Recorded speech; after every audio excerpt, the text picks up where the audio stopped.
Hey, and welcome to this week's episode of Little Girls on Taught This. I am joined by an incredible guest this week. I am joined by mentor and coach Tori Gaynor. So Tori is amazing. I recently met up with her and another one of my good friends for some lunch when she came down to Liverpool, and she is just like an absolute powerhouse, but also just like an absolute sweetheart. She is a multi-six-figure mentor, and she teaches women how to organically scale to six figures with ease. She is doing things her way, and yeah, she is making moves. She is doing amazing things. So in this podcast episode, we discuss all things business. We discuss how we've overcome fear, how we navigate that every day to get to the point where we are within our businesses, and what it means to actually just be a young woman going out there wanting to have these dreams and following them. And yeah, we just talk through all of that lovely juicy stuff. So I hope you enjoy this episode. Hello Tori, welcome to the podcast. How are you? Hi, I'm good, thank you. How are you? Yeah, I'm good, thank you. It's so nice to have you on the podcast finally. I know we've had to rearrange a few times. I know, I'm finally here. How are you feeling? I know you've just got off a masterclass. I'm good. I feel like when I come off a masterclass, I'm just all in the vibes. I love doing trainings and programs and anything where I get to really channel everything that I have in me. So yeah, I'm feeling good today. What about you? Yeah, I'm feeling good. And I'm excited for this conversation because I was saying before I press record that I feel like a lot of people, I know for me when I started my journey, if I was looking at the type of people, certain types of people, I would have been like, that's like totally unrealistic for me. Like, I don't feel like I can do that. So one of the reasons I wanted to open up this conversation is because I really want people to just hear two girls who have like created this life that they want to created this freedom, and are so open about the process, because I want people to know that it's possible for them to do these things too. So introduce yourself to the listeners and tell us a little bit about who you are and what you do. Of course. So my name's Tori Gaynor and I'm a business mentor, and I help women grow and scale wildly successful businesses.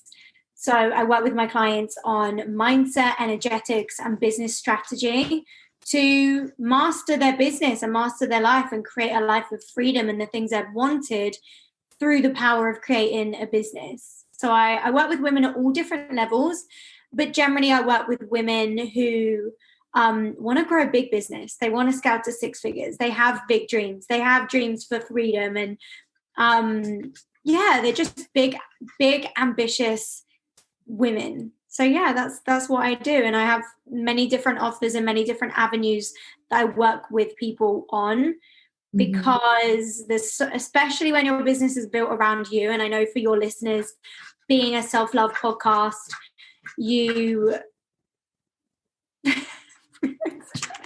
I was thinking about the dog. I locked him out the room so we wouldn't be disturbed. And he's like, can I come in? So yes, you can come in. I thought he was going to stop and he just wasn't stopping. But yeah, I work with women through different ways, because as you'll know probably with your listeners being here for self-love, when you're building a brand around yourself, it's so much deeper than just implementing the success strategy. It's so much deeper than that, especially when we're building a brand or a business where we're putting ourselves out there every single day to be rejected, to be judged. It takes more than just learning the strategy. So that's why with my coaching, I do involve the mindset, the energetics, the self-love, the inner work, because for a lot of people, that's really required. Mm-hmm. Yeah, I love that. And I've worked with people doing business coaching. I think it was like the back end of last year. And I would always say I'm like a different style of business coach, because the energetics and all of that stuff is so important. And even if you're listening to this and you don't want to have a business, you don't want to be self-employed, the energetics of going after anything are so, so important, and the embodiment of the work. So tell us a little bit about your story, because your story is like super inspirational. So just share a little bit about it. So it's really funny, actually, because I was just on a masterclass which is all about branding and marketing, attraction marketing. I was saying to the girls, does anyone know my story? And literally everyone just like threw out my story. And ultimately my story is that a few years ago I was sweeping floors for £800 a month, and I've built a multi-six-figure business in less than 2 years. In fact, in my first year of this business, I scaled to 200K in that first year, and now we're almost coming up. Well, we're about a year and a half in now, which sounds crazy. It sounds crazy because it feels like so much longer. But I scaled my business really fast because of how committed I've been to all the areas of business. Like I was just saying, I wasn't just committed, and I'm not just committed to the strategy and to showing up and continuously launching and selling and giving value and writing content, but I'm committed to developing the version of myself who is making multi-six figures, who is making seven figures. That is a huge part of what I do every single day, is continuously asking myself, is this in alignment with my is this in alignment is this in alignment with my multi-six-figure, seven-figure self, and continuously asking myself that and making sure that every action I take in my personal life and my business aligns with that. So to give a bit more of depth on my story, so I was sweeping floors, washing hair, working in a hairdresser's. It was my mum's dream for me to become a hairdresser. And I just knew that my voice was my gift. Like, even though people spoke to me like crap, and even though I felt really small whilst I was there, I still knew that I was different. And I knew I was different from when I was at school. I used to dress really different, really quirky, but I knew inside me I was different. So then when I went to the hairdressers and I kind of dimmed my light, that light inside of me just kept getting stronger and stronger. And whilst I was getting more and more unhappy on the outside, I would use fitness and health and weight loss, and building muscle was really my go-to for happiness and my go-to for freedom and confidence. Like, going to the gym was where I completely found myself. And then whilst I was getting more and more passionate about that, I decided that I wanted to help women with that. I wanted to help women with health and fitness and building muscle and losing weight and becoming their most confident selves. And then built my business to six figures.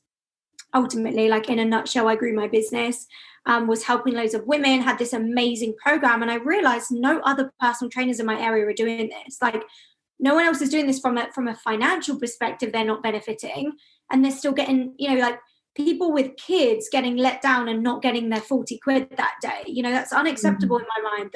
You're doing amazing work. You need stability, you need sustainability, and you need safety within your business in order to scale it. So I was seeing that, like, from a financial perspective, these experts, these amazing trainers and coaches were not getting paid and were not getting the safety they wanted within their business. But also from a client perspective, it could be so much more fun. It could be so much more enjoyable. It could be so much more valuable. And that's what I had really done with my program that I created. I created a community where women weren't just losing weight, but they were gaining muscle and they were gaining confidence and they were gaining support. And I would take my clients for dinner and we would have big parties, and no one else was doing that. And so that's when my light bulb went on of, like, I could really help other people do this. So that's how I transitioned into business coaching. And then when COVID hit, it was a fight or flight kind of moment for me, where it was like, either I stay or I take this as my opportunity to evolve.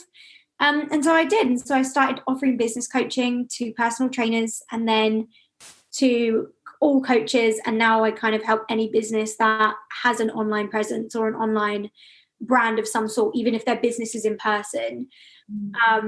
so yeah, that's kind of how I got into it. And I think it's really important that I share that, because even though I just said that I made multi six figures in my first year, it wasn't like I just came out the womb and started the business. Because I think that's also really important, because even though I started business coaching in June 2020, I had experience building my fitness business, in person and then also online, and had my own business coaches as well. So yes, I built this business within that amount of time, but prior to that, I just was so committed to growing my own business. I was so committed to self-development and developing myself.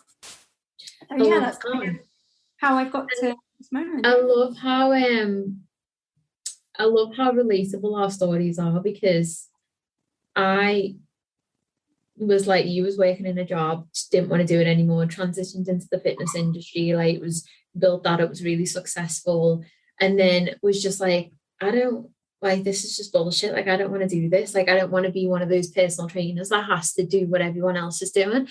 So I was the only personal trainer in my area that was like, I'm not weighing anyone, we're not doing calorie, like literally coming away from it, we're just building a community, we're getting women together. And I created this program called like Body Better, and every single time it would sell out because women just loved it. And then it was like when lockdown hit again, I was like, what am I going to do? Am I going to go all in and be a coach? Because people were saying to me, oh, you should do that. And lockdown hit, and that's when I took off as a coach. So I think one of the things I know we both talk about to our audience is like, and I spoke about this morning, is following the breadcrumbs. And I think that's very important, following the breadcrumbs of the universe, not always knowing what the outcome's going to be, but trust, that's very important. So how do you teach your clients about that, about trust, about intuition, about following the journey? So I think inside every single one of us, we have a pull. Like we have a pull.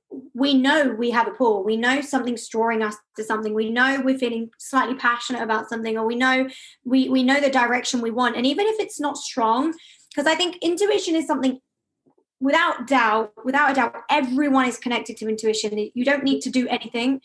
You're automatically connected to source, God, universe, intuition, whatever you want to call it. But the more you pay attention to it, the more you understand it and the clearer it gets. That's one thing I've really learned over time, that the more you listen, the clearer it gets. It's almost like the first time I heard your voice, I may not have distinguished you from anyone else, but the more I talk to you, the more I'm like, oh yeah, of course, that's Lydia. Like I just know your voice, So it's the same thing with intuition, and seeing what's intuition and what's fear. And you've got to trust the pull. You're going to feel pulled to things, and even if it's subtle, in the sense of you just look at someone, you want their life. Like say someone's watching you and they're like, I just want to do that. That's a pull. That's a sign. That's your intuition guiding you. So for me, intuition is always about what feels good. Does it feel good? So if you close your eyes and think about living your life in a certain way, does that feel good? The answer is yes. That's the direction you want to move into. And then in terms of what I teach my clients is, once you set an intention of like, this is what I want, you're going to get things that start falling into place or coming into your reality that are going to lead you to that. And there's actually a law, much like the law of attraction, there's more than one law of the universe. And one of them is the law of cause and effect. So the effect is ultimately the result you want. The cause is all the things that you're going to need to do or have or be in order to get the effect. So say you want to become a self-love coach, you didn't just wake up one day and have all these clients and have this business, but you set an intention of like, I want to do something more. I just feel like this is for me as well with my business. It was like, I just knew that I was expanding out of being a fitness coach and I wanted more. I wanted to have these types of conversations. I wanted to talk about all the things I was doing with money and like sales and marketing. And I wanted to talk about that. And so those are all the causes. It's like the feeling and then trusting it. And then maybe you'll feel called to a mentor. Maybe you'll feel called to a program. Maybe you'll feel called to watch something. Even when I wasn't investing in coaches right at the beginning, all I would do all day is watch videos on YouTube of how to lose weight, how to eat healthy. Like I would really, really teach myself and put myself in all the places that would inevitably lead me to my goal. Does that make sense? So even when I became a fitness coach, I didn't even have any qualifications. I just spent every lunchtime when I was in the hairdressers studying fitness. So it just led me there. Yeah, and that's like so interesting because I spoke on the weekend on my Instagram about an experience I had. I was invited down to London and I've been asked to be like a practitioner on this trauma platform. And I was sitting in the room on Friday, like there was a launch party and they invited me to go down and speak and stuff. And I was sitting there and I just was like laughing. And all weekend I was just thinking, how bizarre that I've ended up here. I've got no qualifications specifically in trauma. I've only been coaching women for like less than a year on trauma. And I'm sitting here with women who trust me to be a practitioner. And I spoke on it this morning because I was saying, you don't always need to have everything in place. It doesn't always need to make sense. Yeah. Or if you just put the time and the energy, because it's that cause and effect. Everything I've been doing, I've been leading up to this point to get me here. Yeah. And I was saying on a live with them this morning, like, don't miss those moments, those opportunities when you put yourself out there and you know that you're worthy of doing something. The universe will bring you situations, but you just have to know that you're worthy for them. So yeah, I love that. That's so true. You have to make the move. Yeah, that's right. Yeah, you do. You need to make the moves. You know, it's like I do that as well. I sit there and I'm like, how, what? You know, even when people tag me in things and they're listening to my podcast, it just is like, it's like, what? But like you said, you took so many of those causes, you took so many of those moments that maybe felt so insignificant, but they're not. Everything's adding up. And it's just about just continuously trusting that. Yeah. What would you say? I know for a lot of my clients listening, the biggest things that hold them back are self-worth is the main one, and then the fear. How's that been in your journey? Because also this is the other thing that people always say to me, oh, well, your fear someone literally said to me the other day, you won't have limiting beliefs anymore or fear, so like, how do you get rid of it? And I was like, oh, no. Don't you think it ever goes? Because it does not go. If anything, sometimes it only feels amplified when you have a situation and you're like, shit, how have I created all of this? And then the ego takes over. So how's that played out in your story? Yeah, so 100%. I totally hear you when you say that it's amplified because you're aware. So when you're not aware of your limiting beliefs, it's like, oh, I don't feel good. This doesn't feel good. I'm just scared. But when you're so aware, it's like, I've created this. Like, I know what's going on. I know what I'm thinking. This is an old childhood story. And it feels even more intense because you know exactly what's coming up. But for me, self-worth has played a really, really big part in my journey. I remember speaking to you previously about this, but like growing up, I never felt good enough. I never fit in with my friendship groups. I wasn't the popular one. Like I had friends at school and I was never bullied, but I just didn't feel good enough. Wasn't the pretty one. I wasn't the chosen one, you know, at prom. And I just always felt like I was the one at the end of the line trying to catch up with everyone else. And so I think situations like that and things that went on at home, it always led to me just generally not feeling good enough and generally feeling like there was always something more I needed to do to, you know, the way I looked, the way I spoke, the way I acted. And self-worth, when you don't feel worthy and you don't feel confident and you're not owning who you are, completely paralyzes you. Because every time you go to take action, you're stopping to question, to doubt, to worry, to do all those things. You're slowing down the process. Because for me, building a business is about taking action. I'm so spiritual. I'm so in the energy. I'm so into manifestation. That's a huge part of what I teach. But you've got to make moves. You've got to show up. You've got to sell. You've got to be consistent. And if every time you go to do an action that's going to build your business, you're questioning, you're slowing down the process. So that's why I was saying for me, self-worth it's been such a priority in my journey because it holds you back. And I think what's interesting is that it holds some people back more than others. Like you meet some coaches that are so unwaveringly confident in who they are, and they're able to just go without dropping their power, without needing validation, without needing anything to make them feel good. Whereas the people that struggle with self-worth, and for me, for sure, back like when I started my business, you crave validation. And it's like that kind of intertwines with what you were saying around fear, because if you are waiting on someone else to validate you, if you're waiting on someone to buy for you to feel good enough, if you're waiting for someone to tell you it was amazing for you to feel like it was amazing, then you're always going to be dropping your power. Yeah, I agree. Yeah, so it's such an important part, and it needs to be a priority if you know if it's something that you struggle with. So for me, working on my self-worth really came from looking at why I didn't feel worthy, why I didn't feel confident, why I didn't feel good enough, and just understanding that, you know, where it comes from. I'm really clear in my mind. When I don't feel good enough and I do have moments of doubt, I know it's my younger self. I know it's a part of me that needed love. You know, it's a part of me that needed to be told she was beautiful or needed a hug. And I know it's not me now. And it's really interesting because I had this big breakthrough the other week.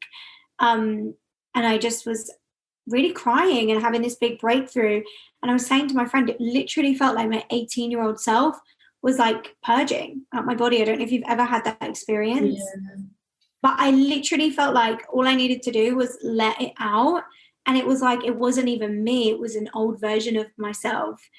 And it's interesting how much of our childhood and our teenagers really do stay with us in adulthood, unless you notice them, you observe them, you forgive them, you release them, you do the work, and then you're able to continuously step into a new version of yourself.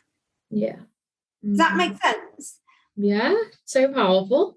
And it resonates a lot. And I think this is why I always try and teach like the rawness of the journey. And for me, like self-love is, I will never say that it's easy, because it's not. And I think one of the things that I've really stepped into is like my ability as a coach is to take people deep and give them that tough love. Like when you work with me, you will get that, like you've just said, like make the moves. And I really think it's important to show people that, because I think sometimes the uncomfortability and actually what is required on this process or the journey is missing a little bit on some, like if you follow certain people on social media.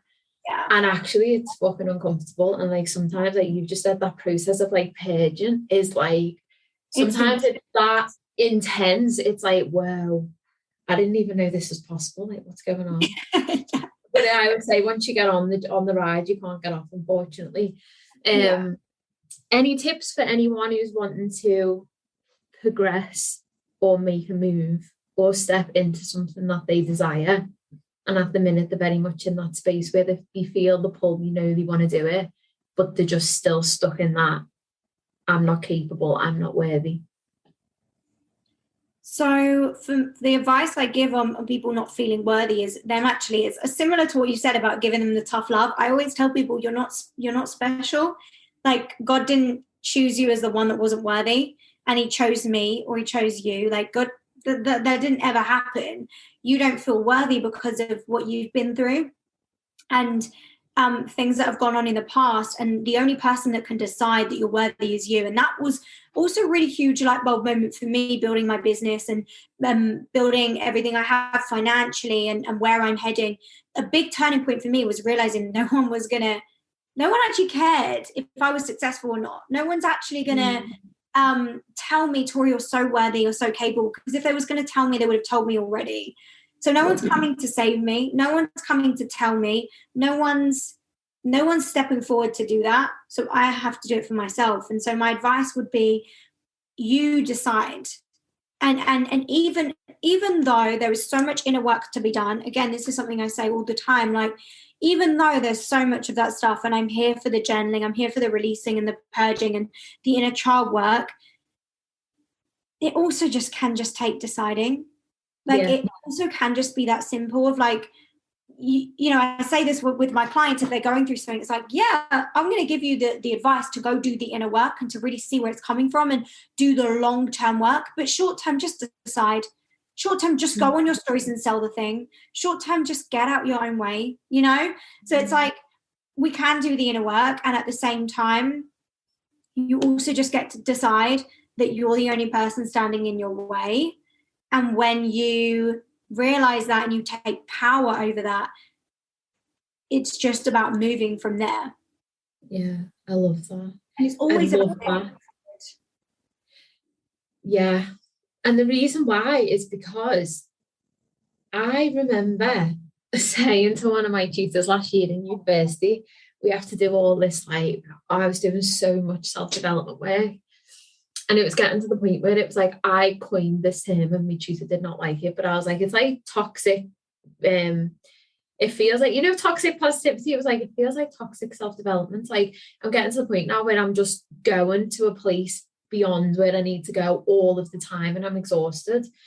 And I was just like, I'm not doing it anymore. Like, I'm not doing it. Like, I'm taking a break from it. And I always say that exactly the same thing to clients. It's like, I incorporate the spiritual work and obviously the deep work in what I do. But sometimes you just wake up and you decide, are you going to make the fucking move or not? It's like when I speak to people who want to invest in my programs, and, you know, they'll give me all of the reasons, and then they'll be like, I can't do it. And I'm like, you do it or you don't do it. Like, it's not up for me to pull you towards me. You feel a pull and you want it, or you don't. And I think sometimes when you hit people with that, they're a bit like, oh, because it makes them realize you can have everything that you want. You just have to wake up and put the steps in place to get what you want. It's not always about sitting down, journaling, manifesting, and then waiting with our crystals by our side. Like, go out and take the action to feel worthy, to get that relationship, to do the work. So yeah, I love that. It's very refreshing. And I think it's very relevant for our journey as well. It's so true. It's so true. You can do all the limiting belief work, but your journal's not going to go out and do the thing for you. You know, really. And this is where there's those misconceptions about manifestation of like, you know, I'm just going to manifest the money. No, you go out and you take the action and you sell your things and you show up in your launches and you get out of your own way and you go make the money. I was just in a masterclass and I was talking about like how it was the I'm in masterclass of how to attract I'm in clients. And one of my points I was saying is just, if you want to attract consistent clients, show up and sell consistently. If you show up and sell consistently, you're going to get more clients. If you show up inconsistently, you're going to get inconsistency in your clients. And it's like, it really gets to be that simple as well, where it's like, you need to decide in that moment, I'm doing this or I'm not, like you said, and then continuously choose to take action. And I think we've got to have that savage in our mindset as well, which I think when you do go through feelings of unworthiness and not being good enough, you can lack that. Because I know I had to develop this in me that's like, and just go and just do it and just move and just done. You know, I never had that before. I would always get caught up in my fears and caught up in my own limiting beliefs. Whereas it's like, you do just get to wake up and decide, today's the day I'm not doing that anymore. Today's the day I'm done giving myself all the excuses. Because what I find interesting, Lydia, as well, is I'll have people reach out and want to work with me like a year ago. And then they'll come back a year later when my prices have quadrupled and they're still in the same place wanting the same coaching. And it's like, it's the same at different points when I'm selling my programs. I see people watch the whole launch and join when the price is the highest, when it's like, you knew you wanted to join on day one. Yeah. You knew you felt it. And that's fine. And this is why we launch. And some people have their timeline. They have their time, you know, and that's so divine, and everyone needs to be in their journey. But also I just think it's so important to trust yourself when you feel it. And the thing that stops us is stopping. Yeah. And that's like, I say this all the time, every time I launch the divine, it makes me just like so sad, because I'll have like little clarity calls with women, just to see if they're a fit and stuff because of the work that we go into. And they will tell me how they're feeling. And then as soon as the price is mentioned, they just shut it down. And I'm like, it makes me so sad that you feel like you're not worthy enough. And like, listen, I always say to them, like, get off this call and just listen to what you're saying, you experience in your day-to-day life. Like, what more do you need? And it doesn't have to be like that. And people do need the time, and people do need a bit more of a shove than others, but no one is going to give you that. And I think that's something that I hope that the listeners are going to take away from this, is that like, no one is going to give you that. Like, no one has given us where we're both at now. No one has given us that. We've had to do all of this work, but still wake up every single day and be like, this is what I want to do. Put ourselves out on social media, which is not easy. Have people say no to our prices, no to our programs, all of the things. Like, that's not easy when you start off. Yeah, it's the hardest thing. And it's interesting because I talk about this a lot, about how easy an online business is, but at the same time, it's fucking hard. But it's hard for the different reasons. Like, it's so easy. I take my phone, I decide I'm selling something, I go on my Instagram and I talk about the thing, and I build my audience every day by sharing content. But putting yourself out there with definitely rejection. Of course, you're going to get rejected. Of course, people are not everyone is going to join. Getting the fear of being judged or being too much or getting it wrong or saying the wrong thing, being out there, that is the part that not everyone will do, you know? So yeah, it's so true. It's so true. And I think with investing in particular, it's just got to be pure. You've got to be certain in the pool. If you're certain in the pool and you're certain that like, this is what I want to do, and you know this is your next step, I feel like people just know. Because for me anyway, I know when it's like, this is the next thing for me. Yeah. Because I've almost just decided, right, I'm going to this next level, or I want to work on this, or I know this is what I'm missing. And then all of a sudden I'll feel pulled to a certain program, or I feel pulled to a certain mentor. You kind of just know when it's like that define action, you know, that's required at that point. Yeah, and I think that I would definitely say that in terms of like any type of investment. And I always say this to people, like, obviously we speak about our programs, but for some people, even like a therapist is a pull or an investment, or they just feel like they need to speak to someone. So it's at any level you feel like you want to invest to take yourself further, like, you will feel that pull and you will know if it's for you or not. And I think that's one of the really nice things about a lot of women who come on to my program. They're like, I just know, like, I don't care. The ones that sign in are like, I know this is for me. And I think that's why they get the transformations that they do. And I know your clients are exactly the same. So just before we wrap up, I want to touch a little bit on money mindset. What is your take on manifesting money mindset? Because I know that's a massive thing for people as well. Yeah. What is my take on it? What do you mean? Do you have more of a specific? Well, what does that mean to you? What money mindset? Yeah. Yeah. So for me, like, money mindset work and the way you view money is really that. It's the way you view money, and it's the perspective you have on money. And for some people, they're going to have a negative perspective. And for some people, they're going to have a positive perspective. Unfortunately, most people have a negative perspective on money. I think there are a lot of limiting beliefs that people have around money. Some of the most common ones are money doesn't grow on trees. You have to work really hard for money. Money is the root of all evil. Money makes people a bad person. I definitely used to think that as well. Rich people are greedy. Rich people are selfish. Like, there are a lot of these like beliefs that we are taught when we were children, by people that brought us up, by whoever was in our parental role. Most people grew up with some form of limiting beliefs around money, when the truth is money isn't good or bad. It's a neutral resource that you can use for good. It's the same as a knife. You could use a knife to butter some bread, or to make someone a cake, or to make someone a lovely dinner. And you can also use a knife to kill someone. But was it the knife that killed them? No, it was the person behind the knife. So it's the same with money. I truly believe money amplifies who you are. I am a much better person now that I have money, now that I have opportunity. I'm at 10 times better person than I was, because money amplified the good that was in me. For people that are already bad, that are already nasty, that are already evil, they're only going to do more evil things with money. So it really is about realizing that, good people do good things with money.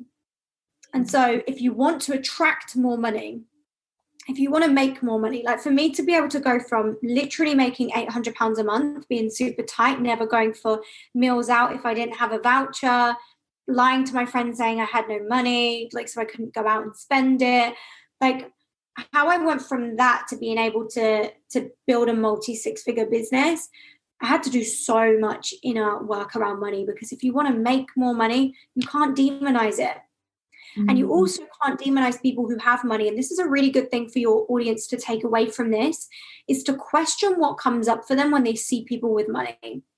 Because I would look at people with money and think, oh, you've had it easy. You've had it easy.